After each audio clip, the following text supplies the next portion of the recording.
Hello, and welcome to the Dr. Nurse Mama Show, prescribing hope for healthy families here on American Family Radio.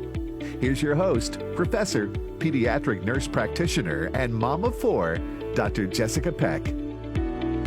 Well, hello, everyone, and welcome. I am so glad that you're here with us today. Listen, we have got a great show lined up for you as always, and we have a great week lined up for you. A lot of exciting things, and I hope that you are following along with our 52 Habits for Healthy Parenting. Now, this is a challenge that I gave you all back on January 1st to say, hey, this year, join me in intentionally investing in your parenting journey.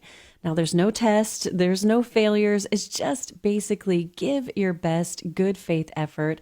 And every week we'll be talking about a new habit that you can adopt and habit stack, as we've been talking about, stacking these habits on top of each other to really invest in your parenting journey, because there is no magical cure or life hack that is going to transform your parenting, but consistent dedication and working on your character over time. I promise you, you take that journey, and that is where the secret is. That is where God has given us that it's really not a secret on how to be a good parent. So if you can believe it, we are already in week 14 of this year.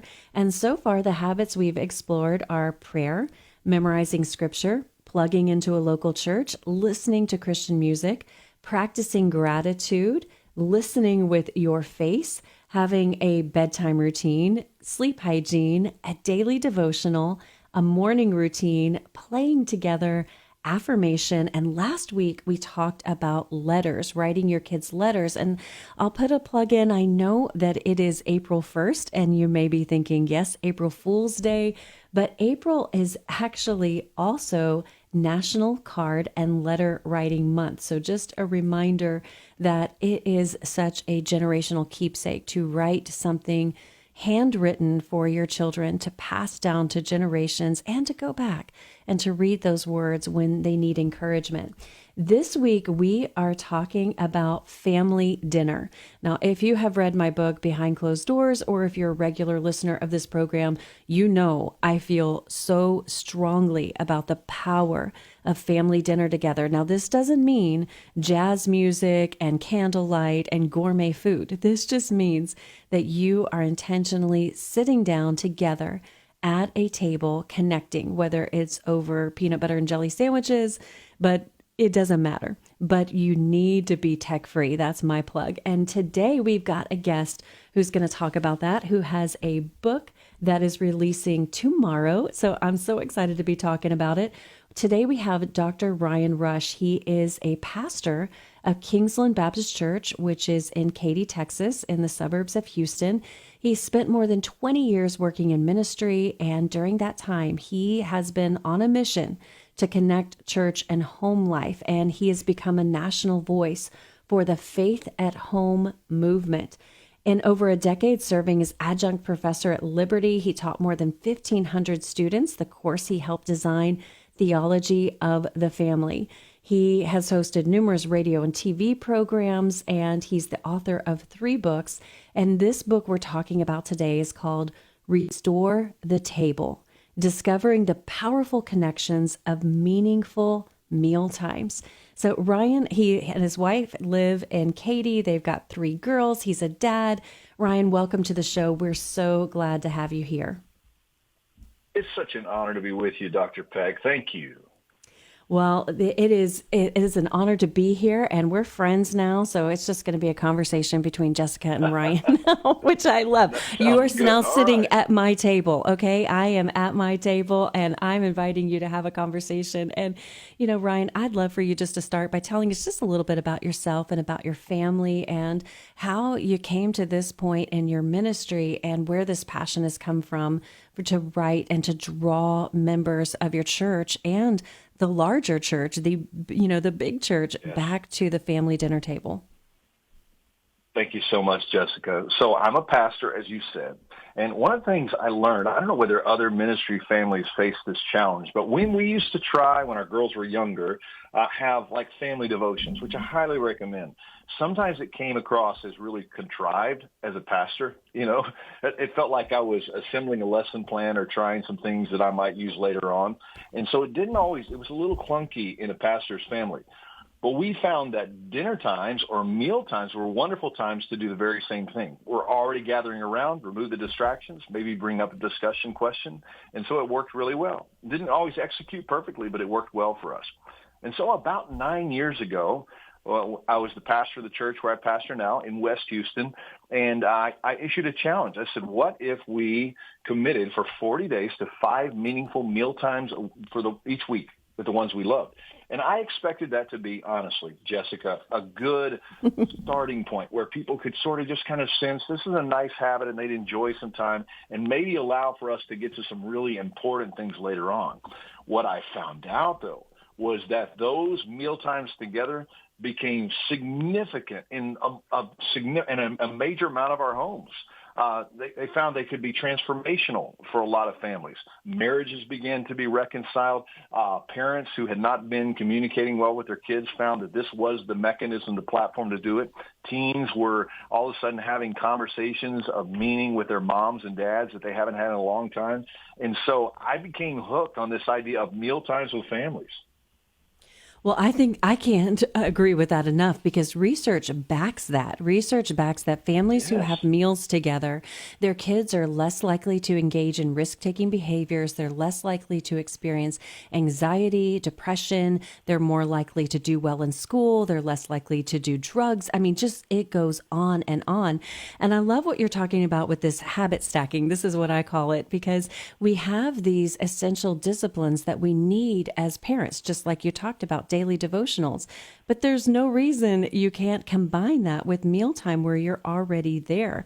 I just absolutely love that. And the other thing that I think is great is that we know that number 40 is very significant in Scripture. It represents a time of trial or preparation for great change because some of those examples are God flooded the earth for 40 days and the Israelites wandered in the wilderness for 40 years and Jesus fasted for 40 days and nights. So what a great period of challenge. Well, Ryan, you open up in the book talking about a dinner you enjoyed in Somaliland in Africa. So you're talking about your dinner table in Houston, but also in Africa. And of course, that's an area that's experienced civil war and economic difficulty.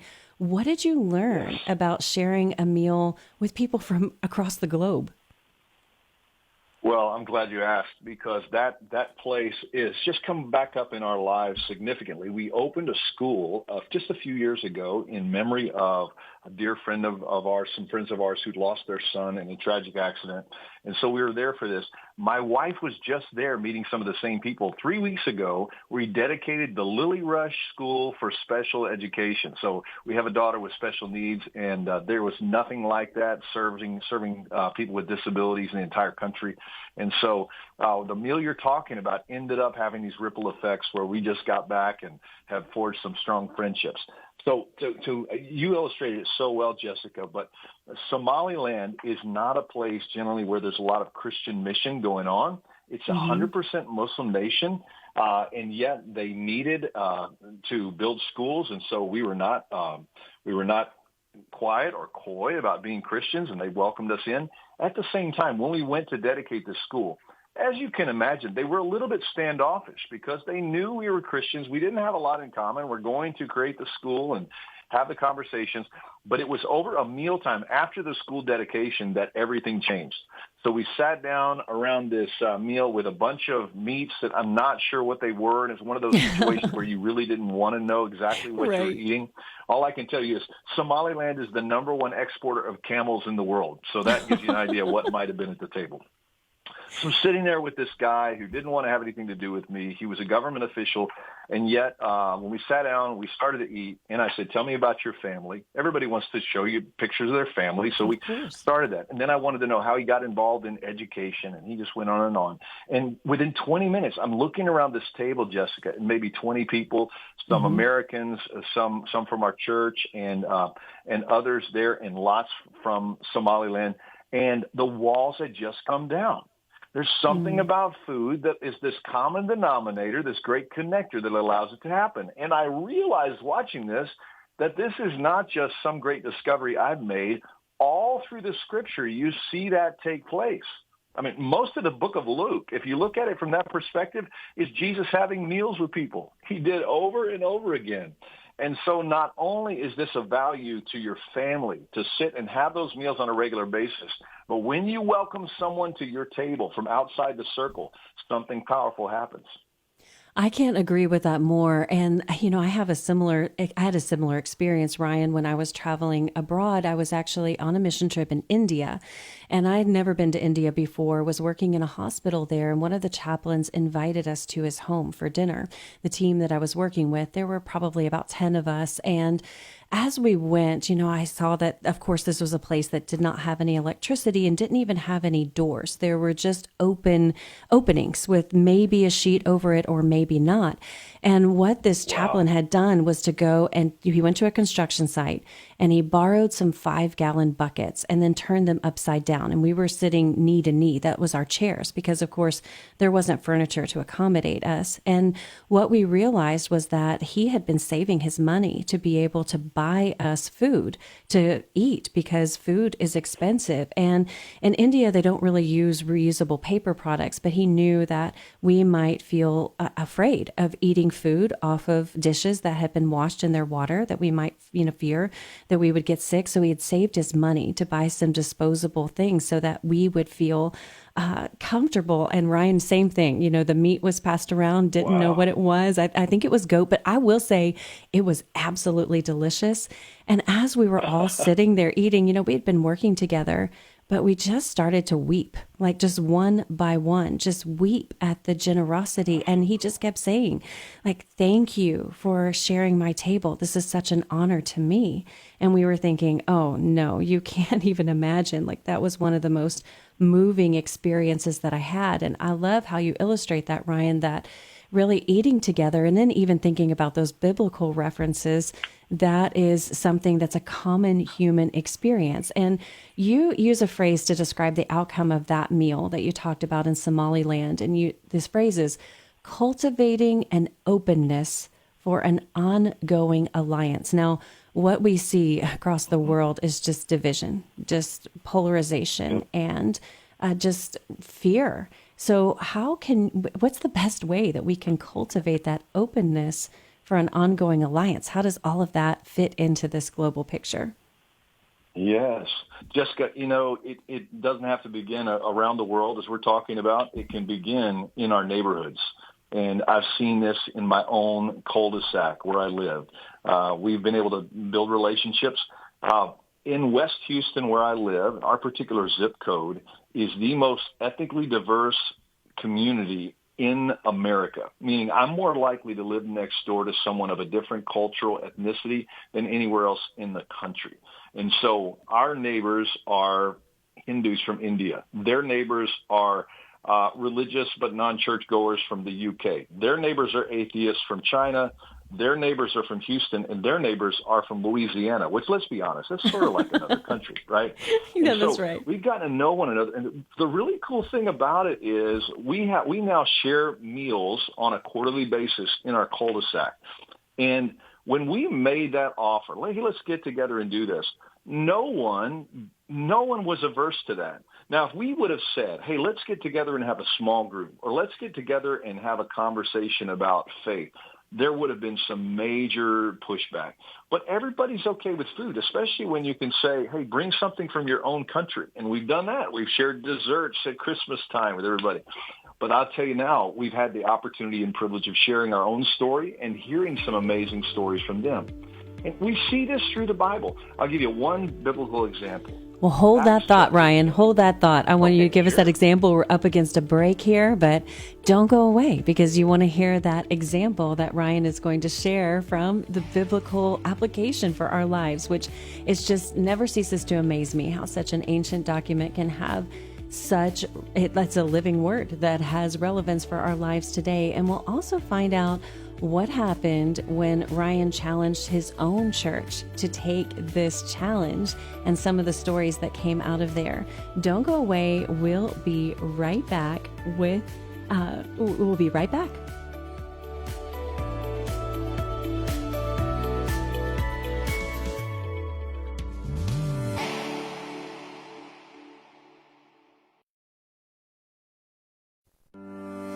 You're listening to the Dr. Nurse Mama Show with Dr. Jessica Peck on American Family Radio. Well, hey, friends, and welcome back to this conversation I'm having with Dr. Ryan Rush. He's a pastor who has written a book that's coming out tomorrow. It's called Restore the Table, Discovering the Powerful Connections of Meaningful Mealtimes. And if you were listening before the break, we were talking about the science of this. This is not complex, but it's also not easy to do in today's pace in the world where we're living at the speed of a smartphone, where sports can be king and where we have all of these activities that our families are involved in. And some of those are good activities, but they take away from that mealtime. And sometimes it's not. Sometimes we don't have our priorities right. And this is a habit that I have adopted with my family. And like I said, some days it's just peanut butter and jelly that we're passing around like on paper towels. I know it's barbaric, right? But we are still having that time of connection where we're looking each other in the eyes and we're saying, hey, what were your highs and lows and where did you go? And tell me about your day. And as a mom, that tells me how to pray for my kids. It gives me a pulse on how they're doing, what they may be struggling with, what they might float at the dinner table as something small or something big. And not only with our own families, we've been talking with Pastor Ryan about extending that to families in our community and even around the world. And right before the break, Ryan, we left on a cliffhanger and you were just about to tell us some more biblical examples of this. So I'm going to let you take it away from there. Sure, Jessica, thank you so much for having me. And when we talk about kind of building bridges through mealtimes, we mentioned the book of Luke and how often Jesus did that. But it's really interesting that one key moment in the life of the church, the history of the church, happened with Peter having a vision in Acts chapter 10 related to food. And it had to do with food that was not kosher. So dietary issues were keeping the Jewish Christians from really reaching out with others because it was presumed that was going to happen around the table.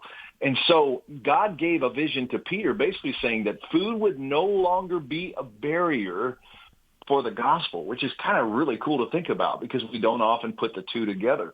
It's amazing how food overflows into every area of our lives. And Jessica, you mentioned from a medical standpoint, all the studies that are out there. So science is catching up with what the Bible said all along. But there are strong motivators for families to get involved in meaningful mealtimes with the ones they love, not only for dietary reasons. You know, those correlations make a little more sense. But when you talk about the outlook of kids, less involved in teenage drinking and premarital sex and all sorts of things are tied in, correlated at least, to this one thing that you wouldn't normally think is that important, but it's so significant in the life of families.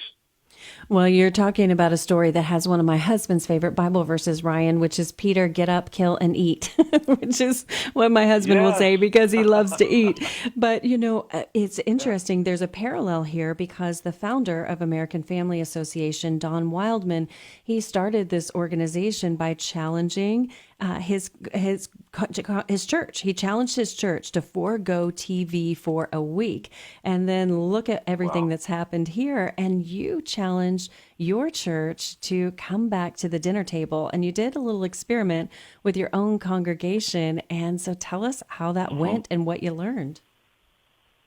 It was really amazing. So we used that 40-day number, not because it's a magic number or it's a habit builder, but we knew if people could commit to something, we can do almost anything for 6 weeks, right? If we could do that, we felt as though we'd have some habits that would continue, and that's exactly what took place. So we knew, as I said, it would be something that would be well received anyway. What we didn't anticipate is, first of all, that it exposed some really rough habits that we had gotten into as families. People were sharing, you know what, we didn't realize how long it had been since we'd had a meal with no technology.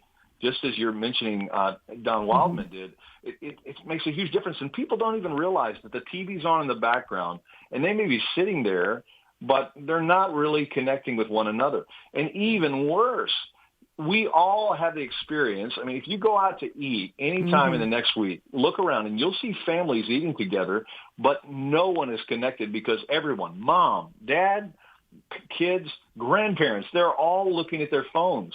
And so if you will just make a concerted effort to get those out of the way, you just had a major victory anyway, because it might be the only time that you have all day where you're focused on one another. And then what we found was, okay, now we're having real conversations about real challenges that no one has had before. And there's something about having that food at the table that allows the conversation to flow naturally and in an authentic way. And so kids started sharing things with their parents that they hadn't really talked about before or in a long time. And so through that, we got into some deep waters. We ended up seeing some redemption happening in homes that we didn't anticipate. Kids sharing things with their parents that they hadn't before, that needed help. And it was just extraordinary. And so there were legacies that were changed because of something, of all things, as simple as a challenge to those 5 meaningful meals. Well, you're right. And I see that. I see that just as a person, like you said, when I'm out, and it makes me so sad to see how tech has hijacked our communication. And one of the things that I know, Ryan, is that eye contact is really important when we're having communication. And when we have those phones at the table, it takes away our eye contact. And I've shared this on the show before, that when we make eye contact for at least 20 seconds, it causes our kids or whoever we're with, it causes our brains to secrete bonding chemicals. It causes us to secrete dopamine and oxytocin that make us feel physically bonded to that person. And there's a lot of research coming out where kids are really calling out their parents. A lot of times, as parents, we bemoan all the time. Our teens are always on our phone. We can't get their face out of their phone. Well, the honest truth is, Ryan, they're learning it from us. They just really are. Yes. And we are giving up that God-given advantage that he's built into their brains. And some of the other research that has come out has shown that having just a phone present during the conversation at dinner, it negatively impacts the physicality of digestion. Like, it gives you indigestion just having that phone there, knowing that you're not important. And I think, especially in America, this may be an unpopular thing to say, but we have a fast food culture. And when you travel to other countries, a lot of countries do it better than we do, where they sit down and they really enjoy a meal over time. Like, there's no hurry up, I need the check. You're just sitting there. And so what can we learn? You've traveled globally, but what can we learn about slowing down our mealtime to make that a priority? Oh, yes, Jessica. My wife and I went with the family to Italy several years ago, and it really stuck with me. I talk about this in the book, how we noticed that we as Americans were the ones who went to their table. Everybody else was already at the table, and then we got up, everybody was still at the table. So they just anticipated this was going to be an event that lasted all night. It wasn't something that, once you completed the meal, you'd go.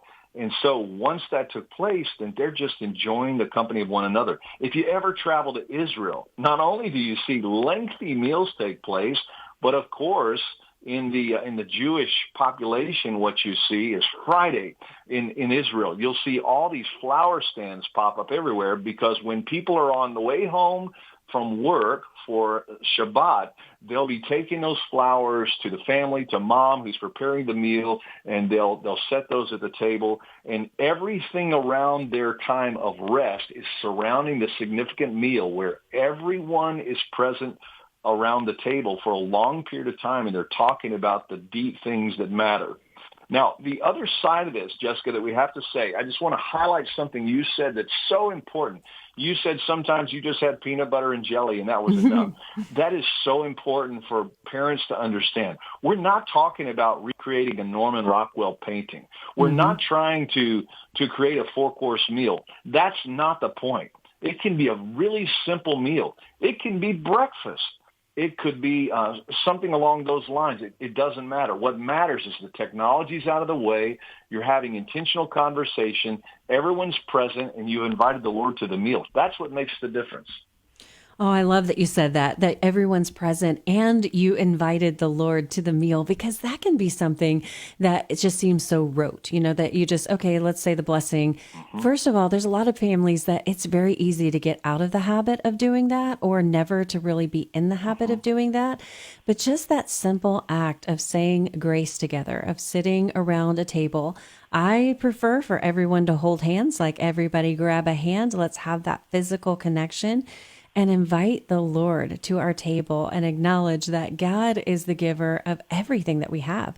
He's the giver of life and our food. And just having that simple moment of blessing is one of those examples of a faith rhythm that really bonds families together. And these are the authentic practices where your faith is caught more than it's taught, because you can sit down and have, the best prepared meal with the best prepared devotional with the best theological, Dr. Ryan Rush is at our table going to lead our family devotional, but they really want that authentic. And, I think about it. You talked about being in Italy. My in-laws are Italian and they're really good at this. Like, I will go to their house and they will sit for a long time at their table. They don't have their phones, and they give our kids a feast of undivided attention, which is something that we don't have very much. And that's something that I want to get into here, Ryan, because you talk in the book about the impact of COVID-19 on social interactions. And we've got kids who literally do not know how to have in-person social interactions. Just the thought of even ordering something at a fast food counter will give them palpitations. And so how do you see this impacting, and what do you call for in the book to help families counter those patterns that have emerged from COVID? Oh, you're so right, Jessica. I agree 100%. While COVID was wrapping up, I was wrapping up my PhD studies in leadership, but I was looking at the correlation of leadership and attachment. So attachment's a fancy word for what God said all along. We deeply desire these emotional connections with others, beginning with our parents. But I think there's a lot of kids with attachment injury from COVID because they didn't connect, and then moms and dads were busy on their technology and they didn't have that connection. So getting back to mealtimes create a natural connection with a lot of ways that physiologically we need. There's meaningful touch. There is eye contact. There are words of affirmation that take place across the table. So it has to start there. I would encourage parents who are trying to restore some of what was lost to use some simple conversation starters. I have some on the website. There are a few in the book. They don't have to be complicated. But like for our family, it might have been as simple as, hey, everybody go around the table and tell everybody the best thing that happened today and the worst thing that happened today. And then they feel heard. We can share these things. Sometimes we would draw in one particular passage of scripture, or we might mention something on the news and then have meaningful conversation about that. But you have to get them talking, and they need to feel heard. Well, you just used a phrase that I think will be unfamiliar to a lot of listeners, but you used the phrase attachment injury. And you're right. That is something that we are looking at, because during COVID, you had 1.5 billion children around the world who were all of a sudden cut out from every social network that they had. They were cut out from school or extracurricular activities, from their grandparents, from their churches, all of those kinds of things. And then, yes, you had parents who were trying to figure out how to work from home and how to put food on the table so that they could even come together. Right. And what I saw, Ryan, was kids going to their devices for that connection. And, you talk in some of your information here and in the books about trends that emerged from that. One of them that we've talked about here is bed rotting. Now, this is where kids just literally go to their bed all day long. They stay in the same clothes, they eat junk food in their bed, and they scroll through their phone on social media or binge watching a show all day long. And that's what's happening. And they were having those connections, but they're really pseudo connections with technology, because they don't have that physical touch. Yeah. They don't have eye contact. They don't have, a good meal, even if it is peanut butter and jelly. I keep saying that, but that happens a lot. And so what do you say to families who, because I know you have families in your church, I'm sure, who are struggling with this, who are thinking, we got into some really negative habits during COVID and we haven't quite shaken them, if we're going to be really honest. And we picked up some things that we do now that we didn't do before. How do you encourage the people in your congregation, Ryan, to start a new path? Well, Jessica, you know what's really tragic about that? The time that we were kind of forced at home, the period of time could have been the great transformational moment for families because they had time together. And so for so many, we became just as isolated. And you say, well, why is this so complicated? God did not make this complicated. He made it natural for us. We were created for connection. And so we have all these distractions today, more than we've ever had. And so what used to be natural now must be intentional. And that's what I'd say to moms and dads. Well, what do? Just be intentional.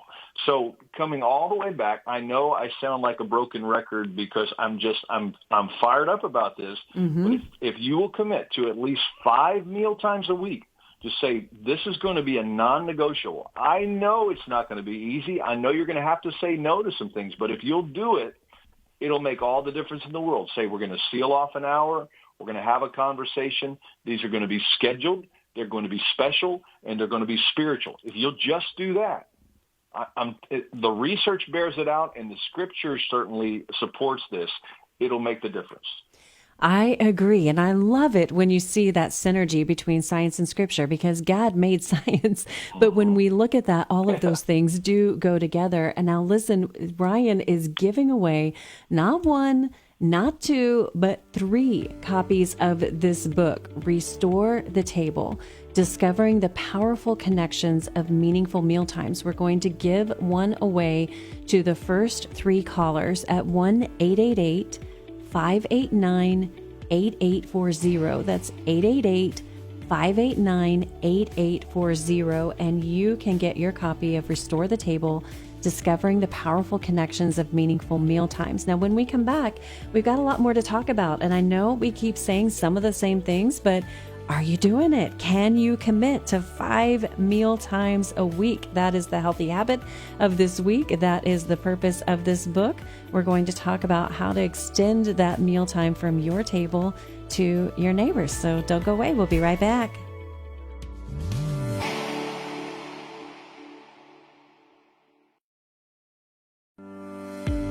Podcasts of the Dr. Nurse Mama Show are available on the podcast page at afr.net.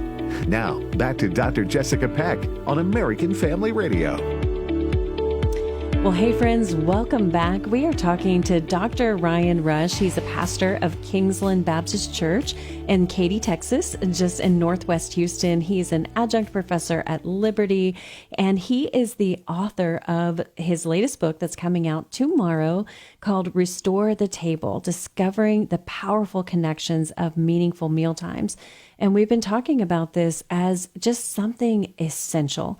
If you are not having regular meal times together with your family without technology present, then Ryan is challenging you to do just that. Now, Ryan, I would love for you to tell us about RestoreTheTable.org and where other churches can be a part of issuing this challenge to their congregation. We have a lot of pastors who listen in and a lot of church leaders. And how can we amplify this challenge that you're issuing to the Christian community?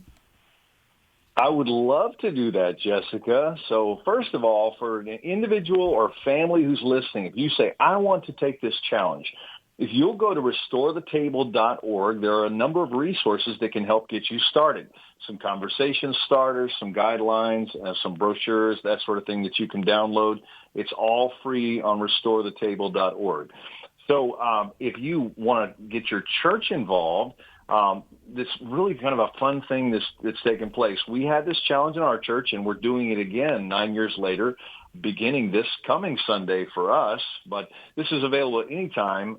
There are a number of churches in our area that are going to do this with us, and this is a growing phenomenon. It's so fun to watch, where churches collectively are saying, let's challenge one another to begin on such and such a date and go for 40 days and take the 40-day table challenge. So for us, every household that wants to do it is going to sign a table out in the foyer of our church and say, let's do this. And there's something happens when you do this collectively because you're encouraging one another. You're swapping recipes and strategies and sharing stories. And so it seems to work really well when large groups do it. But all the materials are there, including some sermon suggestions, outlines, data about meals, all at RestoreTheTable.org.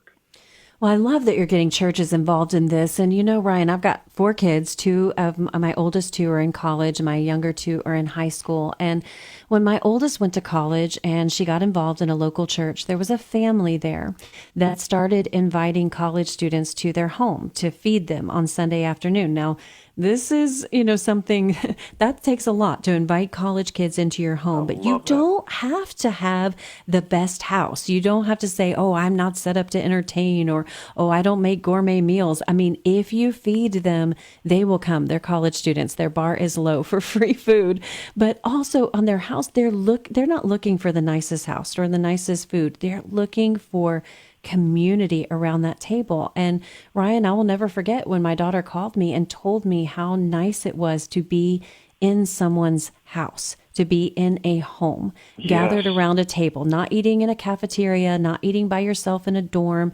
And I think that, sometimes we overlook as a church community those kinds of people, those people who are in transition stages of life, who might be college students, or those people who are single. And you talk in the book particularly about the importance of eating together. And in this world where I see kids just more isolated, again, with their phone they may be even eating live on Instagram or TikTok and saying, here's what I'm eating all by myself. Like, how can we as a church embrace those people and invite them to our tables? Well, hats off to your daughter for accepting that invitation, first of all. And so I want to speak to the single individuals or those who are living alone, because you might think, well, this is not for me. It would have been great if I had somebody in my home. There's a reason I chose the language to commit to 5 meaningful meal times with the ones you love, because you may have someone in your church family, someone in your community that you commit to, but no one should eat alone. No one. I mean, Jesus didn't eat alone. He's connecting intentionally with those ideas. And Jessica, another thing that I love that you said is when families do open their doors, not everything is gourmet or perfect. I perceive that the reason a lot of people don't invite their neighbors over or that single adult who lives down the road or welcome others in is because they're waiting on everything to be perfect and Instagrammable. And this is the problem that's shutting down this whole issue where people don't do it. Because listen, if you would just leave that basket of laundry on the sofa that's half folded, you'll actually make people feel more comfortable because they got a basket of laundry on their couch at home and they'll feel more at home. So we've got to stop trying to create this artificial persona and just welcome people in. They'll feel more at home if everything's not perfect. That's so hard to get over because I'm a firstborn of 5. I'm a perfectionist. I'm a type A, and I think that. But you know what started happening to me, Ryan, when I was brave enough to finally invite people over with a basket of laundry on my couch? Like, they started folding it. They're like, oh, hey, I'll help you fold while we talk. And you just have to lay down your pride and keep yourself humble. That the Lord humbled me in that way. But that is what people are looking for, that community, and to break down that facade. And, talking about other groups of people who may live alone, Ryan, I remember very distinctly one woman in my church, precious woman I've known for a very long time. And she had been recently widowed, and I was talking with her about how things were going. And she told me, she said, what is the hardest thing of all that I didn't expect? And I said, no, I don't know. I would like to know.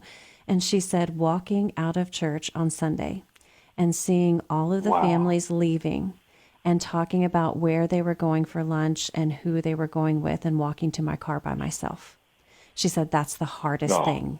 And I just thought that's the hardest thing, and what opportunity for us. And you mentioned in your book that when you share your table, you find yourself in a position to redeem someone else's table. So tell us, what do you mean by that? Well, sometimes when we talk about the title, Restore the Table, yes, we want to restore and elevate the priority of the table. But some people need to restore the table in a redemptive sort of way because they have some real pain from their past. And when they think about their home life, it wasn't so great. But there's something that happens around the table that allows you to bring redemption. There's some transformation that takes place to say, this might be my heritage, but it is not going to be my legacy. And so I've seen that over and over. I tell the story of a young man named Mike I just talked to last week in the book, who had a really difficult family past, and the Lord put us together. He was a single young man in the Army who was serving near our church and started to go there. And we had barbecue every week together, and we remained close friends. He now works in Washington, D.C., and God is using him in amazing ways. But he allowed me to share his story in the hopes that, it would bring redemption to others. But it wouldn't have happened without the meal times. And it's hard to explain, but it's true. And, this has a biblical precedent. Exodus chapter 12, maybe the most significant mealtime in history, the Passover, when you consider that it was carried over into Christ's Last Supper. The land that was shared by the households in Egypt and then for generations afterward. One of the pastures there, verse 4 says, you are to get a lamb, roast the whole lamb, and if you have too much lamb for your household, you're supposed to go find the neighbors and welcome them in. And so I think that's a deeply spiritual thing that's happening, that we go find those people, that no one eats alone, that we have too much blessing in our own house for just our household, and that is to be exported. Well, you just said something so profound. I love what you said about this may be my heritage, but it's not going to be my legacy. And just in finding the redemption through Christ, what you were just describing. And of course, we just experienced Easter, and we know that we can have that redemption. And what better place to talk about our spiritual growth than at the table? I mean, honestly, we all should be eating 3 meals a day. And what I think about, even as parents, what opportunities we're missing for discipleship, for relationship building, for connection when we're not doing that. And Ryan, in your book, you actually provide some conversation starters. You talked about those earlier, and those may sound, it may sound to people like it's awkward, but I will tell you, I will encourage you to be authentically awkward. I say this all the time. So even for just like, yes, I'm awkward. This is awkward, but we're going to do it anyway. So I did this actually at Christmas. We had my whole extended family together that went out for a really nice meal. And we wanted to do this for Christmas. And we had kids, and we had teenagers, and we had young adults, and we had middle-aged adults, and we had older adults. I may have been one of those older adults, but then we had grandparents. But I passed around these cards before the dinner started, and I paired everybody up in conversation with questions to ask for each other. And let me tell you, Ryan, they all looked at me like, really? Are you serious? Like, this is weird. This is awkward. I don't know if I want to do this. But afterwards, I'm telling you, I mean, there was such rich conversation between grandchild and grandparent. There was rich conversation between, an 8-year-old girl and a 17-year-old boy who could find a common point of interest and share points of their faith. So tell us more about the conversation starters that you have at the end of the book, and help parents push back that authentically awkward place just to do it. Yes. So, Jessica, I'm glad you asked that, because I totally agree with you. Having a conversation starter can be just that little nudge. And so the questions that I put in the back of the book are not something that you couldn't come up with on your own. That's one of the reasons why there's maybe 30 there. I know that once you get in the groove, you'll be able to come up with them. The idea is to have some talking point that's going to press the envelope just a little bit, not to make things awkward, but to cause you to go a little bit deeper. So, for example, when it says, hey, when have you been most afraid? I mean, everybody can pretty much share that. It can start on a lighter note, but it might be something where even if you're just getting to know someone who you welcome to the table, they can probably tell you the answer. Or something even lighter, talk about, what do you think is the ideal age? Well, that's something a 5-year-old could answer, or a 70-year-old could answer. Anybody can answer that question, and it's going to lead to why. And so there needs to be some open-endedness to those. We have some more on the website, some conversation starters, but they're just intended to be that icebreaker. But I'd even go a little bit farther, as you did, Jessica. They're more than an icebreaker. They're steering you into something a little bit deeper. They're raising the bar of the conversation that's going to happen, moving from small talk. Well, you are a dad, Ryan, and you have three daughters, and and you're married, of course. What does this look like as you're entering into this time of intentionality with your church? What is that going to really look like for you at home? Because I think, sometimes people can think of pastors and I talked to another pastor last week and I said, it's not like you walk in the door and I'm sure your daughters don't go, oh, the pastor is here. Let's listen to the words of wisdom that he has for us. So what does this look like for you as a dad realistically in your home? It just brings a smile to my face to think about it. First of all, our girls are older now. So we have a 30-year-old, 27-year-old. They obviously don't live at home. When we get together, we treasure those meals. When they were younger, it was a little less formal than you might imagine. We usually had a stack of books over in the corner that might stimulate conversations. Do you remember years ago, Focus on the Family had some books called Sticky Situations. They may still exist, but they just have sort of a scenario. You're in class and somebody wants to cheat on your test. What are you going to do? Things like that. And so we'd start on those. Now we might bring up a life event or talk about memories or just bring up a conversation starter. Our youngest daughter is 17 years old. Her name is Lily, and Lily is disabled. She's largely hearing impaired, is nonverbal, has an autism diagnosis and a rare genetic syndrome. And so life around our table is a little bit different, but it's the most spiritual event that we have.